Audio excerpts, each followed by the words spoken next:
Hai, Assalamualaikum. So, hari ni Kaki Review nak review sebuah filem dari Hollywood iaitu filem lakonan Tom Cruise.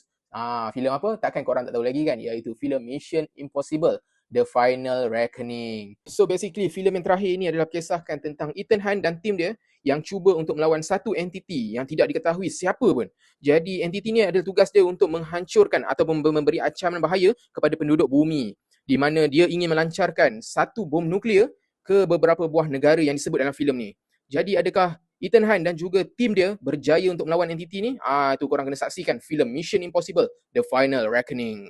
Okay, so hari ni aku nak cakap pasal benda yang tak best dulu pasal filem Mission Impossible ni. So pertama aku nak cakap filem ni quite draggy.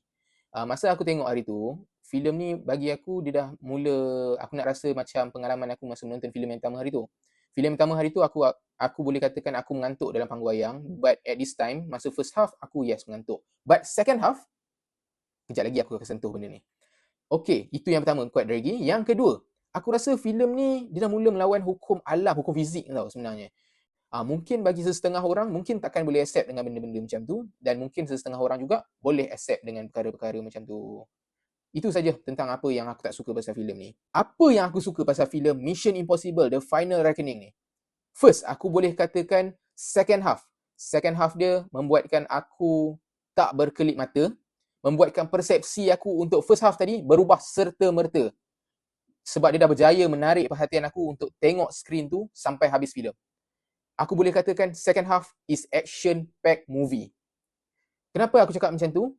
Lepas daripada penceritaan masa first half, baru aku dapat baca benda tu. Plot sebenarnya first half tu adalah more to telling. Tapi telling dia agak draggy, so dia akan membuatkan kau sedikit mengantuk. But bila dah masuk second half, kau dah mula okay dengan filem tu. And then, action dia, Tom Cruise yang buat sendiri. Korang sendiri mesti tahu benda tu. Bila korang tengok action tu dalam panggung wayang, lain mat feel dia. Aku boleh katakan, ramai kawan-kawan aku cakap, action dia kalau tengok dalam IMAX hall, actually lebih berbaloi. Masa aku tengok hari tu, aku tengok hall atmos je. So far, hall atmos pun aku dah rasa enjoy. Aku tak tahu kalau perasaan aku tengok dalam hall IMAX kan. Lagi silap bulan bangun daripada kerusi pula kan. Lompat ke apa. So far, aku rasa filem ni action bagus. Tak ada masalah. Second point is technical. Aku tak ada masalah dengan technical dia sebab kurang pakai CGI. Yelah, korang sendiri tahu yang Tom Cruise buat action sendiri. So, bila dia buat action sendiri, tak ada CGI yang digunakan. Like macam dia naik pesawat, scene naik pesawat, terjun apa semua tu memang dia buat sendiri, no CGI. So benda tu nampakkan benda tu original. So memang lawa, cantik. So scene-scene meletup dia pun tak nampak terlampau cacat, memang tak nampak CGI. Bukan tak nampak terlampau cacat, memang tak cacat filem ni sebenarnya. Looks good, memang cantik. Cuma bagi aku ending dia agak play safe. Kenapa? Dia lebih membuka ruang sama ada producer nak menamatkan filem ni dekat sini saja ataupun dia nak sambung lagi Mission Impossible untuk next movie. So, rating aku untuk filem Mission Impossible The Final Reckoning ni adalah sebanyak 8/10. So, apa pendapat korang tentang review aku kali ni? Adakah korang bersetuju ataupun tidak?